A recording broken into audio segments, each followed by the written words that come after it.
this is Harry. We're the BS Travelers. We're coming at you live from beautiful Perry, but we're bringing you episode 12, India. And, right, we're actually coming live from our office here, / newsroom, in our condo, which is also our bedroom and kitchen and possibly our bathroom.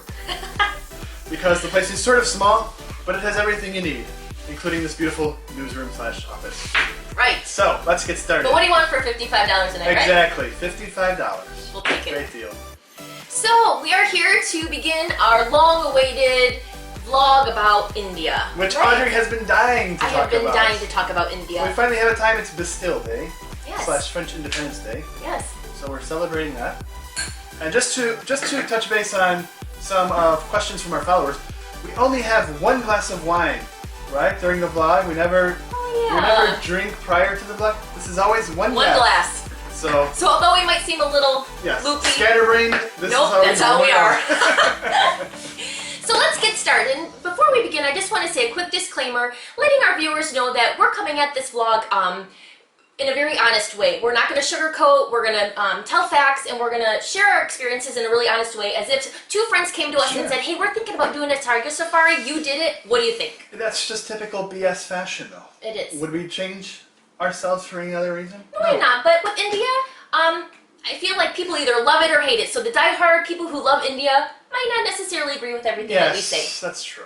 So our first impression of India was, oh boy, probably. We got into traffic right off the bat, right leaving the airport within like 1 minute. It's just, you have 6 lanes of traffic for probably 3 lanes, for 3 lanes of road. Right. So it's just everyone is, it seems like everywhere that someone has to go is more important than where you have to go. Oh yeah, it's every man for himself. It's just cluster of let's get through this funnel and get down this road, and where you're going doesn't matter. I'm gonna beep, I'm gonna beep, I'm gonna beep until you get out of my way. Was it not the loudest country we've ever stepped foot in? It's just everyone honks nonstop because I'm going and where I'm going is more important than you're going, and get out of the way until my honk overcomes your honk. Yeah, it's just the way. I think they drive with the hand just one on the wheel, one on the horn. And I even told the guy driving us around, like, do you hear honking when you sleep at night? Remember that? And he's because like, it's like, it was overwhelming. We have a lot to say about India with a bunch of little, remarks and observations, but we really want to make sure that we focus clearly on the Ranthambore Tiger Safari. Because that's what people are going to be researching and looking up our information. How did you guys go ahead and do this Tiger Safari? And that was the main reason we went to India, and really the only reason, for the most part, that we wanted to spend money in India. Right. I really wanted to go on a Tiger Safari. It was my number 3 place in the world to go for this RTW trip. Correct. So just, we'll add some pictures of our day trip sort of in New Delhi. The camels, the pigs, the cows that are just running down the street, the massive amount of garbage, the people urinating all over the place. It sounds glamorous, I know. But we knew what we were getting ourselves into, we just didn't know it was going to be that severe? I guess. Intense. Like, and then the noise. You just tell that it's just a culture where people throw garbage on the ground. What I'm doing is more important than you're doing. It's right. Just... And I summarized it, and again, I'm saying it like it is. It's hard to respect a country that doesn't seem to respect its own land, or the other people traveling, or other people in general. Locals or foreigners, anybody. So it's just filth. It's just a land of filth. And it's fun. And I kept talking, and this is sort of off topic, but I can say this to Audrey. It's like, every other country in the world could be obsessed with global warming and climate change and doing all they can for pollution. But as long as India exists, it doesn't matter. What's the point? Yeah. Because it's just garbage everywhere. Garbage in the rivers. They put the garbage in the ocean. I know, we're worried about recycling when India, their own people, this is a good point to bring up now. When we were talking about, this Ranthambore National Park, where it's this, it's supposed to be this pristine area for wildlife. Tigers. There was people tossing. An Indian tourist was there, and she's eating her food, and she's just throwing the wrappers right in the national park, right outside the Jeep. Like, so think of a safari Jeep, open air, and she's just eating, and thinks nothing of it. Like, it's just I'm eating. That's of course what we do. We just throw the garbage right out of our hand. Like no responsibility. And it'll magically disappear someday. But it doesn't. It just looks like India. Exactly. So let's get back to it. So we are here to bring you our insights and how we, like I said, how we did the Tiger Safari in Ranthambore National Park. Yeah, so just research based, like when we talk about that, there's absolutely nothing in US websites that I came across for an Indian tiger safari. I had to scour sort of UK websites and even Indian websites to sort of get a grasp on how much is this going to cost, who should I go through, how do you book it, all those sort of questions. So I came across this, I believe it's called Wildlife Trails. And so they were the main person I worked with. I sent them some questions, just filling them out and said, okay, I got quick responses back. They answered my questions. They had good itineraries. And the price seemed fairly reasonable for a tiger safari. So I booked through that. And when I got there, I noticed like they booked through this other website in India. Not booked through the website, but they sort like of an affiliation, or yeah. they work together, like they the basically India outsourced contacts. to like Sure. Perfect Travels. Oh, India outsourcing. Yeah, they outsourced it to Perfect Travels, which takes care of. And that's pretty typical of any kind of tour agency. They go to the local companies that book, right? So we've done that before. So Perfect Travels was the company who took care of like setting things up. Oh yeah. Right? They took care of transfers, hotels, logistics, sure. and everything in terms of that was very perfect and precise. And they picked us up. We never were waiting for the most part for anything. But once we got to Ranthambore, that's where I think. Well, let's talk about it. Right? We went on safari. We had basically 8 safaris to go on. Each safari costs approximately like $70 for both of us to go on. So roughly about $100 every, one in the morning, one in the afternoon. That doesn't include the lodging. The lodging was another roughly $150 per day for both of us. That included food. But we ended up spending about $3,000 for 6 nights, which includes airfare to get to India from Thailand. Right, it includes all the transfers. It includes going to the Taj Mahal. It included train rides, right? Air-conditioned train rides, so we're not in the back in coach or anything. You're more in the air-conditioned class cars, and then all of these safaris, food, all that good stuff. So we got to, and just, we stayed at Ranthambore Regency, right, which was a very nice hotel.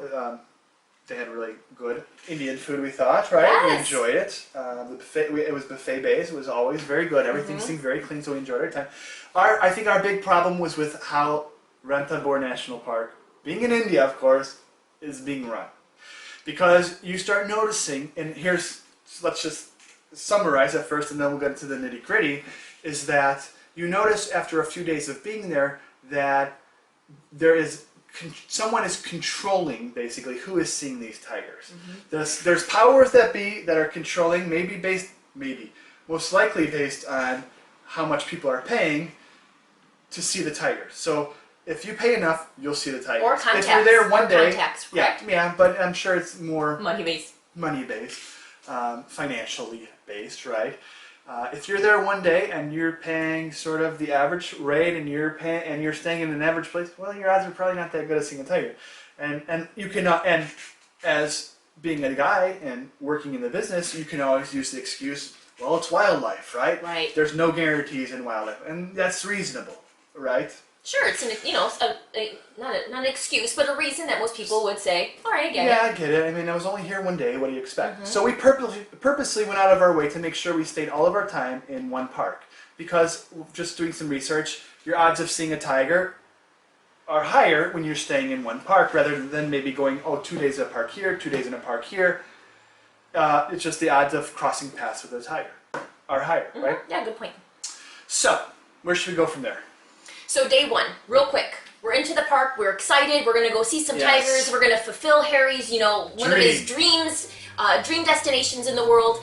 And, we're out there and you see these guides and everybody's kind of in their little vests and their scarves and they're kind of look like they're these wildlife guys and they take you in and, it's hotter than hell out there. It is hot. Holy cow. We're out there in the park and we're seeing the peacocks and we're seeing the antelopes and we're seeing kind of all the fluff animals, which is great. A lot of primates there, a lot of baboons. Sure.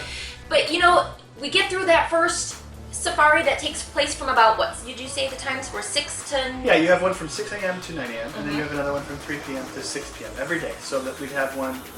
We basically had 8 safaris. Okay, so day 1 we get through. At the end of the day, we're kind of like, all right, well, we didn't see anything, no tiger spots yet. All right, you get back to the hotel and everybody's kind of gathered around and there's a lot of, real friendly British folks because it's a very British holiday, right? For a lot of people, I think UK are the top visitors, and we're all kind of talking, and then they say, you know, the question of the day: did you see a tiger today? No. What zone were you in?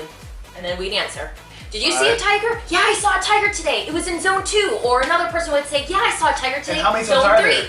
So, but how many zones are there? There's 10 zones. 10 zones. So when we initially booked, we were in the higher zones because they said, well, all the low numbered zones are all booked up. So when we booked, that's a booking and we process. thought, well, okay, well, we had like a couple days that were in the lower zones, and the rest was in zones 6 through 10. So when we finally got our tickets, and I wouldn't say tickets, but when we actually got there and saw the paperwork, miraculously we were in all zones of 1 through 5. And we thought, awesome. Yeah, we were happy about it. That totally is going to increase our our odds of seeing the tiger, because tigers are usually in zones 1 through 5. Okay, so day 1 passes, and we're like, okay, you know, we're starting to lose steam a little bit, because we're like, okay, I want to see the tigers. Yes. You get to anticipate. You're all the way in India to come see these tigers, okay? And the terrain is almost all the same. It's very dry. It's the dry season, so it looks like a dry forest in the fall. Right, dead, kind of barren. And once you see deer, you like peacock, you see it, but you know, after 6 hours of this, you're kind of like, okay, I want to see a tiger. Right. So the same thing, we go to another zone, another main zone, and we see nothing. The second full day. And by the end, we're like, okay, well now we only have really 2 days left. When are we going to see this tiger? So we're like, okay, we need to see it. So we're start talking to people again tonight, and they're like, we saw him in zone 3. Yeah, zone what 2. happened? There was a kill. Yeah, there was a kill today, or, you know, right? You said, and all the people are all excited coming back talking about zone 2 and 3 where the tigers are. Okay. So Harry, you know, advocating for us, talks to our guide, our contact that we spoke to, and he's like, hey, what's going on? We're kind of realizing after being here several days, again, after several days, you start picking up on kind of how the system works and, you know, how the animals are kind of, you know, all in zone 3 and 2. Right. And we're like, we In want to their go to zone territory. 3. He's like, well, I don't think I can get you in. And he starts talking about zone 3 being for VIPs, for photographers, and you know, if it's about money, it doesn't matter. But if you know, it's not about money because it's I don't care about profit. But if you had to go, it probably cost another 1,000 rupees. And so he starts going off on all this, and I'm like, well, hold on, you just said it wasn't about money, but now you're saying it's 1,000 rupees. Yeah, if you pay extra money, we might be able to get you in one of the zones. No, we just really want to go to zone 3, and I'm not talking about money at all because I already spent enough money to see tigers, right? So he said, okay, maybe I can get you into this canter. So we were always in these small jeeps, which hold only about 6 people, open air jeeps, which are supposed to get around the park faster. You always want to be in the jeep, is what you read everywhere. You never want to be in the canters. The canters are like 25 people they hold. They're open air and they're more like a slow-moving truck that are just kind of go through. They just go through the park very slowly. Sure. Hold more people. It's less intimate, right? Yeah. But you know what? You advocated for us because we, you know, like he said, we're here to spend money, and he's not that he was ever mean or rude, but he's like, listen, I'm here to see tigers. You need, you know, you're our contact. You need to help us. See what you can do. Yeah, right? see what you could do. We're here. I mean, help us. So a miracle comes out of the sky. Yeah, we wake up, right? And he's like, okay, we can get you into zone 3, but it's going to be in a canter. So we're like, we Fine. don't care. That's where the tigers are at this point. Let's go see them. So we, you know, the first 2 days, the guides were all like, well, you know, I don't know if we're going to see a tiger. Maybe we will. We're going to try our hardest. The third, you know, this morning, the guy's like, you guys ready to see tigers? We're like, yeah. We're like, he's like, how long have you been here? 3 days. Well, you haven't seen a tiger yet? Oh yeah, we're definitely gonna see tigers. We're like, really? So we're in the park about a half hour. Before you know it, it's almost like they knew, the drivers, the guys knew where to be, what to do. Lo and behold, 5 tigers walk out of the forest and walk right in front of our trucks. Go to these beautiful lakes. So we're surrounded by these beautiful lakes when we get to the zone 3. Huge lakes. The other zones are just like dry, dead forest. And we're like, oh, well, this makes sense. If I was a tiger, would I want to be next to these beautiful lakes and it's known that tigers love to swim and be in the water, or be in this dry, barren desert forest? I know, where there's like little ponds of dirty, filthy water. It's like simple, like ask a first grader, where would the tiger rather be? And yeah, and we're in these other zones. We're sitting there, and the guys are like, well, we're going to sit here for about 15 minutes to see if maybe the tiger comes to the water. Take note, too. And it's like a dirty hole the size, you know, this big, that there's no way. Once you go to those lakes, this tiger's coming to drink out of this dirty mud water when there's these beautiful freshwater welled lakes that are... Right. And when we're in zone 3, we're noticing everybody's real laid back. And you know, the previous days, the guides are putting on this great show. They're with their binoculars and they're listening for calls and they're kind of like putting on this kind of theatrical performance. Like, we're trying our hardest, we're gonna try and find you tigers. And we're going and then we're in here and they're like, whatever. One guy's playing on Tetris the driver's playing Tetris on his phone. We're like, wait a second, red flag here. This is not what was going on in the previous zones where we weren't spotting And then the biggest shock was we get to zone 3 and you see all these other trucks and canters from zone 4, zone 2. So these other trucks and canters are crossing over from their zone. Somehow, they said there's this fine you can get if you get caught. But there were at least, I want to say, 3 to 4 other trucks from other zones, because on every single truck on the back of it, this was zone they're coming from, in zone 3. Yeah, who noticed that? And Audrey did. And I was like, oh my gosh. I said, wait a second, Harry, look, like, pay attention. And this is what's terrible. There's tigers going by. This is our first experience. I was so upset about the whole thing. This is a huge conspiracy that's going on. I felt like I was doing like undercover detective work. Yes, because journalism. Here's tigers, and I'm more worried. I'm like, wait a second, why is there vehicles? Because on the back of each vehicle, there's a little number that indicates zone 1, zone 2, zone 3, zone 4. So lo and behold, 2 Chicagoans had broke the system of how this whole system works. So we're like, excuse me, Mr. Guide, on our truck. Why are these other trucks there? He's like, well, some people will pay money, and some trucks will cross over. Depends on the tips, and people. And, he's muttering to all this to me. I'm like, I cannot believe he's telling me this. Oh yeah. That people, they'll cross over for money, which is not entirely shocking, but. But no, but when you're paying good money and you're on your second day and, in the afternoon, well, I'm saying our second day in the afternoon and it's been 2 days and we paid all this money to get to India and we still haven't seen a tiger. And we're saying like, well, why can't we cross over? If we know now, everybody keeps reporting that the tigers are in zone 2 and 3. Why can't we go? No, we'll get in big trouble. We'll get fines. You can't do that. And then the very next day when we're actually in that zone and you're seeing this occur, we're like, something's up here. Yep. Red flag. So, then, normal safaris, they last 3 hours. The whole time we're out there for 3 hours, almost to the dot, right? The first 2 days. This safari, we leave an hour early because we saw the tigers. Like it was clockwork, right? We're in, we saw the tigers. They're leaving an hour early because, hey, you guys are happy, everybody saw the tiger. Let's go ahead. So we're getting to the lodge like 8:30, when we're normally getting back by about 9:30. And we're like, everybody's asking, did you see the tiger? Of course we did, right? Yeah, we start being cocky. Yes. Well, we went to zone 3, of course we did, right? So then I'm like talking to Vapul, that was the guy in charge of all this, who was sort of the orchestrator of this, right? Yeah, And we're like, we want to go to zone 3 again. The afternoon. Because otherwise it's a waste of time. It's a waste because you know where the tigers are. They're in zone 2 or 3. And we're like, no, let's go to zone 3. They're not going to be hanging out in this dry, barren desert forest or next to this lake. They're just not. It's common. No, they're territorial animals. They're going to be where it's, where there's water and food. And don't forget, like I said, we're spending approximately like $100 for both of us every time we go on safari. Like we're going out, it's $100. We're going out, it's $100. So we're like, no, we want to go to zone 3 again. He's like, well, I'll see what I can do. I don't know if I can get you in, blah, blah, blah. So we're like, great. Let's see what you can do. Hopefully it'll work. So in the afternoon, right, we go on safari, and I said I either want to go to zone 3 or 2. That's what I told Vipul, because 2 is getting a lot of traffic, 2 of tigers, and 2 people are seeing this leopard there. So we get into the Jeep, and the guy's like, oh, I'm like, wait, before we get in, where are we going, right? He's like, well, we're going to zone 1. I said, no. Vipul told us we're going to zone 2. I'm like, can we go to zone 1 and zone 2? Or can we just go to zone 2? He's like, oh, we'll go to zone 1 and 2, right? So we're like, okay, fine, we'll go to 2 zones, because now we know that people are crossing over zones from this morning. We figured, hey, yeah, no problem. Right.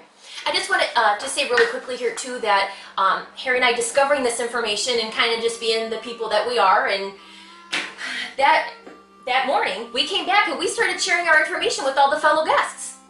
And so a lot of people were like, they're coming back. Because most people are staying only a night or 2, I think we said this, but most people are only staying a day. So they don't have time to see sort of what's occurring here, the processes that are occurring, the powers the behind the scenes that are controlling who's seeing these tigers.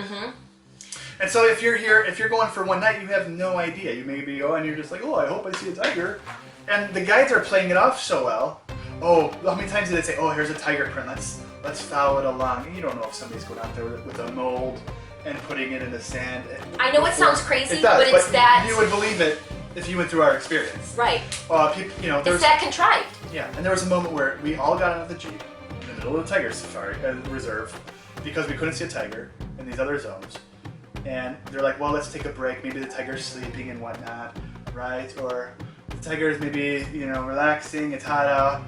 So we're like, okay. So there's moments on the safari where, don't forget, we're paying $100 where we're just getting out of the Jeep and we're standing there in the heat. Like, because we're waiting for the tiger to wake up. Supposedly, that's what we're being told. All right. So we're telling this guy, this is now the third afternoon, that we're not going until we want to make sure we're going to either zone 3 or 2. And he's like, yes, we'll go to zone 1 and 2. So we get in and we start going. So where should we start from there? So we're on the trails and we kind of have this real fun group with us, including a photographer from Singapore we met. Yes. And we're explaining, Kenny Pan. Yes. He's a friend of ours, right? We Yes. keep in touch with him. So we're all in this vehicle and we kind of got this young, fun group and we're talking about this stuff and we're being really open about it because why are we hiding what we discovered? Because then there were two girls from Borneo. Yeah. I should say ladies, right? They were maybe in their early 20s. Oh yeah, they were there for one They were there one night, day. one safari, I think. Mhm. And we're like, you won't see, if we're going to zone 1, you're not going to see a tiger, right? Yeah. So we expressed all this and we're explaining this to all these people. And so we all kind of are like, they're all listening to what we're saying. So I'm saying to the guy, okay, we're like driving around zone 1. I'm like, okay, it's been about an hour. We only have 2 hours, right? Left. Yeah, let's I'm go. Like, let's go to zone, let's go to where the zone 2. tigers Let's are. go. So he's like, oh, okay. And then he would just sort of ignore it. And then about 15 minutes later, okay, when are we going to zone? Yeah, but we started getting the whole Jeep with us. Hey, mister, I have all my photo equipment. Can we please go to zone 2 now where the tigers are? And the girls are like, yeah, we're here. We spent a lot of money. We're only here overnight. We're here for work. We want to go where the tigers are, sir. And we all start kind of chiming in and getting on this guy's case. Well, lo and behold, he really did, So then we went, we've been to zone 1 before. So now he's trying to do this whole thing where, yeah. let's go to the spot and get out of the Jeep. The tiger's probably sleeping. And I'm like, no, let's go to zone 2. Yeah, and then he's like, he threw a fit. No. He's like, we're in zone 2. Oh, and no, we sorry. said, no, we're not. We've been here. We're not in zone 2. We know. And he's kind of like, oh, man. Shit, I got caught. But he was so mad at us that he turned around and scolded the entire Jeep. I don't want to hear another word of this again. We're not going to zone 2. I was only joking. And I said, well, how am I supposed to know that you were joking when I got into this Jeep? I don't know you. I just met you. How am I supposed to know, your, I guess, emotions for joking, right? Right, yeah. Or how you joke around. So Once again, we're so so passionate about what we're doing here that we outplayed basically the video, so the Sony video player. So we had to end the recording, and it actually ended by itself, and now we need to restart. So we left off with the nature of the joking, right? Of the guy. Like, we didn't understand, like we just met him, we're supposed to understand that he's joking, right? When he tells us we're going to zone 2 when we're really going to zone 1. And what a joke, he's joking about our money that we paid towards this trip. I mean, that's a crock. Yeah, it is. So now it's one of these. Now we're at that same spot where they let people get out of the trucks, stretch their legs, and wait for the tigers to wake up for a half hour. So now at this point we have about an hour and a half left in the day. It's about 4:30. It ends at 6. And so I'm like, we're in zone 1. I'm telling everybody in the Jeep, I'm like, I'm ready to go whenever you guys. I've driven around this area for now like 9 hours over the course of the last few days. If we're just in zone 1, there's absolutely no chance that we're going to see a tiger. Right. They're all hanging out by the beautiful lakes.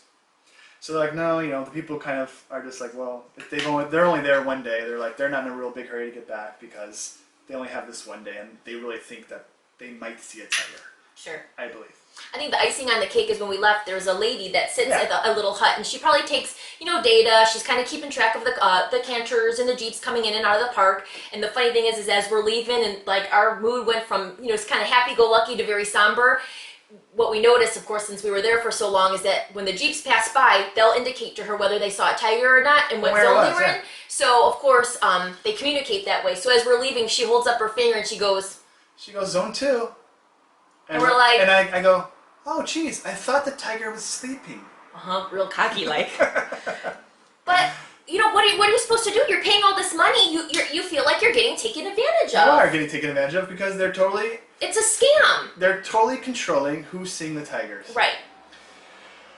And so the following day, basically, we said, you know what? Unless if you're gonna get us into zone 2 or 3, then there's really no point. We actually, I'm sorry, we didn't have 8. We had 7 safaris. Oh yeah, we had 1 in the morning. So we had 1 in the morning before we left for the day. And so we're like, if you can't, we'd rather just sleep in and enjoy the morning and have breakfast to ourselves because everybody comes in a little bit later from the safari. If you can't get us into zone 2 or 3, then we'd rather just sleep in. And of course, they can't get us in. But overall, the whole process is totally contrived, totally controlled. If you want to go there and you want to go on safari, make sure if you're staying in one of the fancy, really expensive places where you're paying a fortune. Sure, the Oberoi, where Katy Perry and Russell Brand had their wedding. Yeah, some of the other places. Then yeah, you'll be taken care of by that hotel, I'm sure. You'll go out, you'll pay for one night, and you'll see the tiger because they're going to get you into those fancy, beautiful zones where the tigers hang out. If you're just an ordinary folk like us, or a backpacker, right? You're going to have to probably bring some tip money, I would say. Right. If you're not seeing the tiger and you have 1 trip left, then you say, well, I'm willing to pay to see the tiger, and I guarantee you'll see the tiger. Somehow, room will open up for you, miraculously. Someone will have canceled. Right. We were lucky because he was really good about. Well, he was really good about advocating and making sure that we're there. We're going to at least see the tigers. So we did see the tigers, but unfortunately, it was kind of under. Yeah, I never acted upset. I just played the game. It was all a game. Yeah, you were firm, firm but fair. It was, it's just a big game that they're playing. They're playing it off like, well, you're not seeing a tiger because it's wildlife and it's wild. Mm-hmm. So, but in reality, people know exactly where the tigers are at all times. And the other thing that we would probably want to mention overall is that there's a temple in the middle of this park that people are constantly walking through, okay? And they're walking through the park to get to this temple to pray. And that was the other thing. Remember with the guide, he was getting sassy? And I'm like, you lied to us. You said we were going to zone. You said you were going to zone 2 and you lied to us and we were only going to zone 1. I said, you need to go to temple. All right, maybe you were being a little bit of sassy to the guy, but after that point we were so frustrated. Yeah, and he was lying to us. It was so frustrating. So I think we also left off too, though, with some of the dialogue with the company. Yeah, let's get to that, but right after, because I want to make a point of the guy who got killed. Oh. Right? Yeah. So after we left. Yeah, so after we left. So we're just talking to the guy. We're like, there's people walking through. I mean, this is a tiger reserve, right? And people are walking miles through this reserve at all times of the day. And we're like, isn't that dangerous? Oh no, tigers never really attack. So about 2 weeks after, maybe 2 or 3 weeks after we left, that was breaking news in Ranthambore. A guard walking down the street was attacked by a tiger and killed. And this is after being told that it's extremely safe to walk. Well, yeah, because when you're in Africa, these guys, they have guns. They have weaponry to protect the travelers against the animals. I mean, these are wild animals. You don't ever know what's going to happen. And so when I asked, I even said to the guy, I said, why don't you guys carry rifles? Oh, they're safe. The tigers are safe. They're very calm unless you disturb them or whatever. Yeah. We're like, okay. And then we found out, after reading this article, this is like the 4th ranger that's been killed by a tiger in like 5 years. Right. So it happens like once a year. Yeah, so unfortunately the tiger was taken out of the park. I think it was taken to a zoo. Yeah. Mm-hmm. So be prepared. Be alert. So I would not get out of the Jeep. In areas where the tigers are. If you're in if you're in the zones where we were. If you're in zone 1 or 5, you're safe. You can walk all you want. You won't see a tiger for life.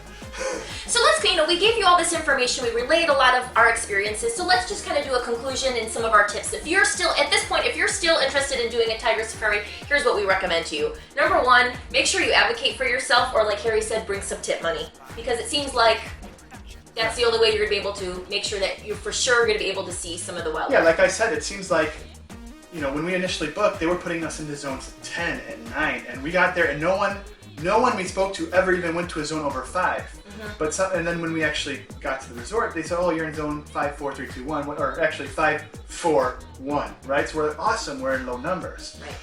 But they know that the tigers are really in zone 2 and 3, at least that time of the year, or whatever. And it might change. It might change.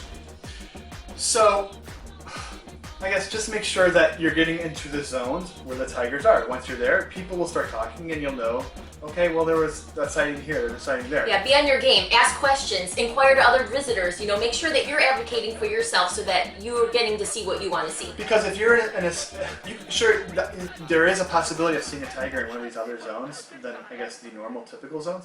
But I guarantee you it's very, very small. Because once you see the vastness and beauty of these lakes and the area they're in, and the other big thing was, we're there and there's no other animals. There's no deer. There's almost nothing. Yeah, because they know the tigers are there. there. They're calm. Yeah, where we were, there was thing. there's hundreds of deers. Eating peacefully. These animals know if there's a tiger in the area. Yes, that was the other, red flag. Yeah. So what was the other thing?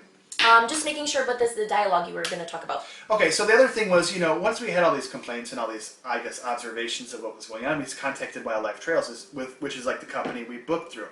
And as we kind of went back and forth, they eventually told us, well, we really need to go, I don't know if we talked to, we got cut off.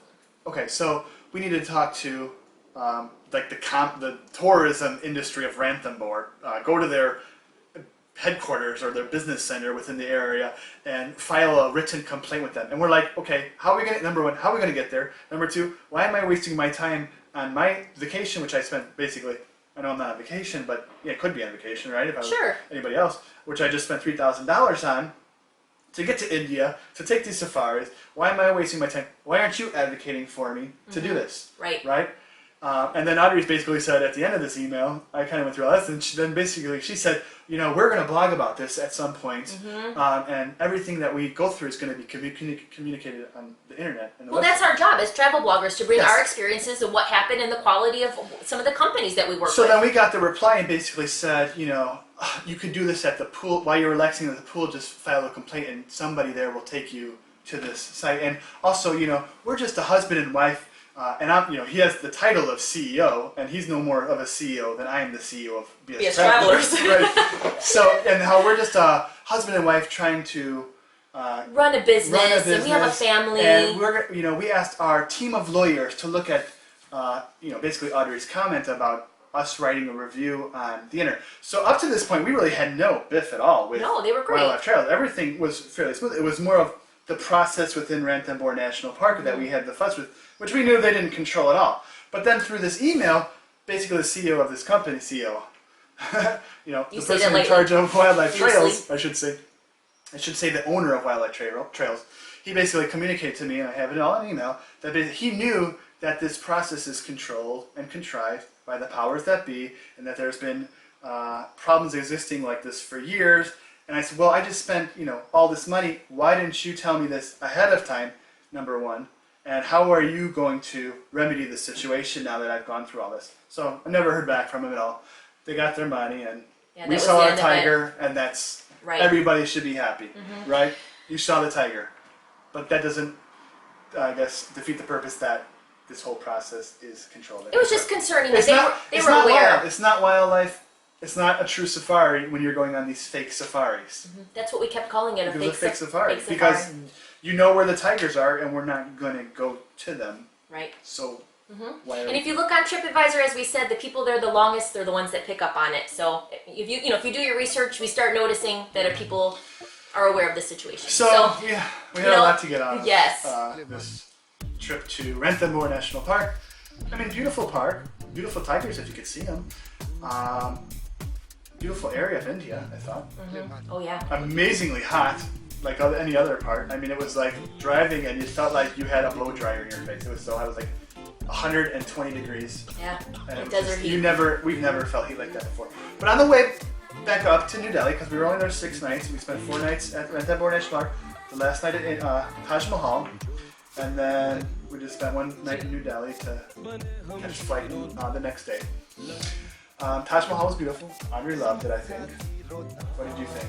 I thought it was beautiful. We had a guide who walked us through. Any thoughts on the guide? I don't want to say anything. I don't want to say anything inappropriate here. It just was another Indian experience where you felt like you were getting taken advantage of. Oh, and at one point, with Taj Mahal, we were so just fed up with India and getting lied to, and felt like everyone's just trying to nickel and dime you while you're there. And we've already spent a ton of money at this point. We're just like, okay, the people, the filth, the dirt, we need to take a break. And we said, okay, we want to go eat lunch at Oberoi. We told our guide this. Remember this? Yeah, that was the highlight of our time. I do. Oh yeah, one of our guides. And he said... So he called up and he's like, oh, we can't get you in. They're fully booked for lunch. And we're like, what about dinner? Oh, they're fully booked for lunch and dinner. And it's literally like maybe 300 feet down the road across the street. Sure, walking distance from our hotel. So we're like, well, so he's like, oh, okay, good. So we said, okay, let's try it ourselves. Right, yeah, he left and we're just like, okay, let's just see what we can do. So we went across the street, went to Oberoi. Can we come for lunch? Sure, come on in. No problem. Right?